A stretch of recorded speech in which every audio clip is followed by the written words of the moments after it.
Hi friends, this article challenging negative social norms is taken from today's The Hindu newspaper editorial page dated 8th of July.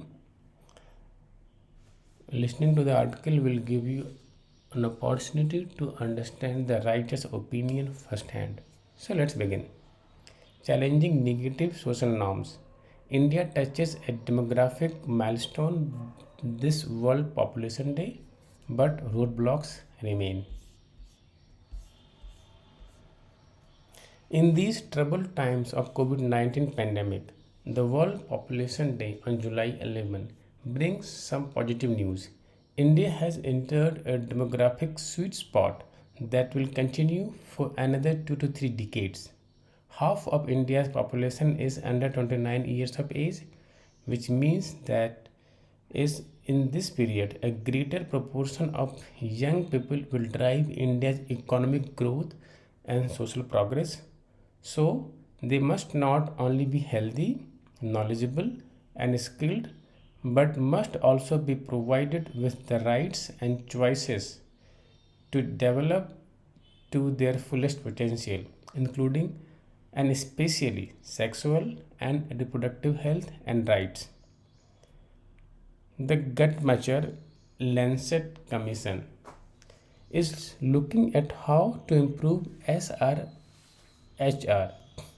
SRHR is an acronym for Sexual and Reproductive Health and Rights.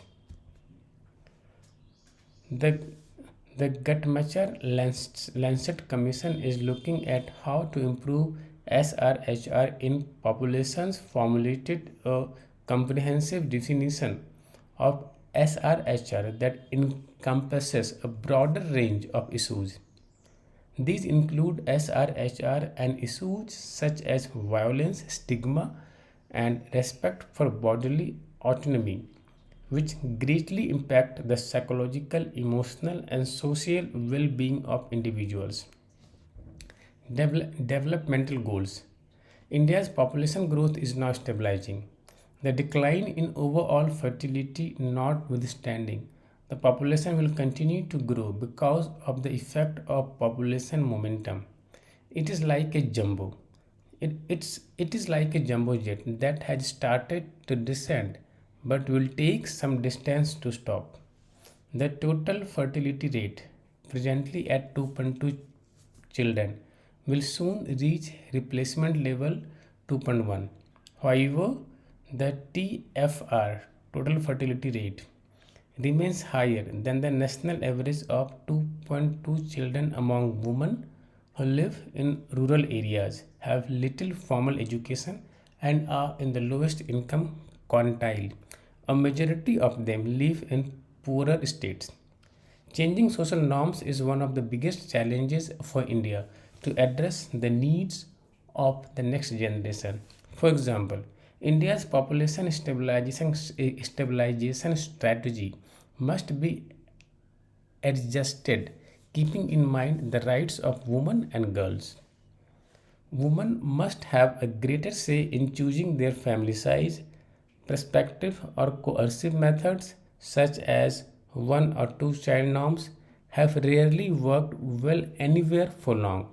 It goes without saying that for women and girls, the empowerment to make choices leads to better health outcomes, such as knowing how to prevent unintended pregnancy or giving birth with the help of a skilled birth attendant. The COVID-19 pandemic has exposed weaknesses in healthcare system and has led to serious gaps and challenges in the provision of information and services on sexual and reproductive health. Even before the pandemic, pervasive negative social norms, health system barriers, and gender inequality hindered universal access to SRHR as envisioned under the program of the Act of the 1994 International Conference on Population and Development. On World Population Day this year, the United Nations Population Fund India recognizes that even if health systems are understandably strained, the provision of these services cannot wait. Any further delays will curtail the health and well being of women and girls, the consequences of which can last a lifetime. In the last 2 decades, India has made substantial gains with SRH indicators. SRH means sexual and reproductive health. Progressive policies for maternal health have resulted in improved rates of institutional delivery and a decline in maternal mortality ratio from 327 in 1999 to 2001 to 113 per 1 lakh live births in 2016-18 as per sample registration system data. There have also been significant shifts in family planning in the past decade. The data and the National Health Family Survey 5 of the year 2019-20 show how contraceptive prevalence has improved in most states. We ought to celebrate India's success as it significantly contributes to global progress. The current government, with programs such as Beti Bachao Beti Padhao, has made some efforts to challenge existing social norms and has underlined that investment in social causes must go alongside economic progress. All sections of society must embrace this call for positive change, each doing their part, and from the individual to the institution level. The UNFPA is keen to take India's success models and strengthen the South South collaboration further. Poor indicators, but success is hard earned and never assured.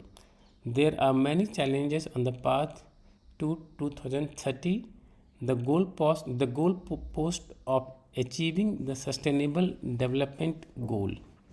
2 million, 2 million adolescent girls each year had a pregnancy, and of these, nearly 63% were unwanted or unintended.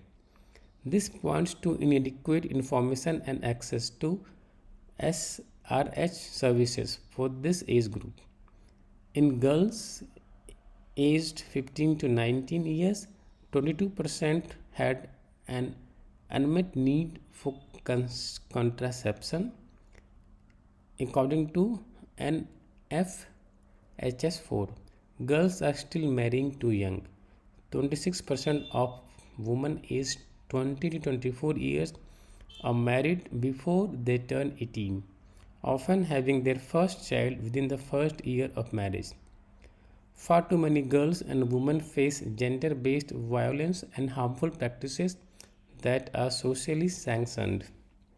All of these practices are rooted in social norms, beliefs, and practices that deny women their bodily autonomy.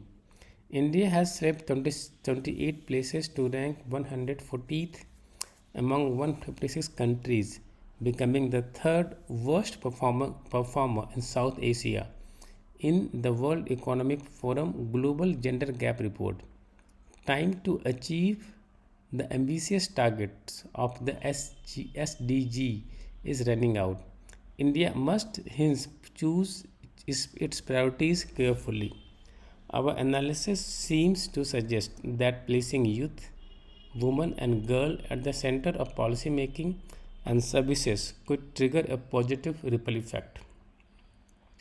If young people and adolescent girls in particular have access to education, relevant skills, information, and services to make healthy choices, including related to SRH, are empowered to exercise their rights and have access to opportunity for employment, then India will be on a clear path to achieve its goals. What research and practical experience show is that when women can make informed choices about their sexual and reproductive health, and when they have access to services to support their choices, societies are healthier and more productive. A woman who has control over her body gains not only in terms of autonomy but also through advances in health education income, and safety. She is more likely to thrive, and so is her family. The UNFPA calls upon stakeholders to help build a new set of social norms to drive this mission. Now about the author. The author is representative UNFPA India and Country Council UNFPA Bhutan.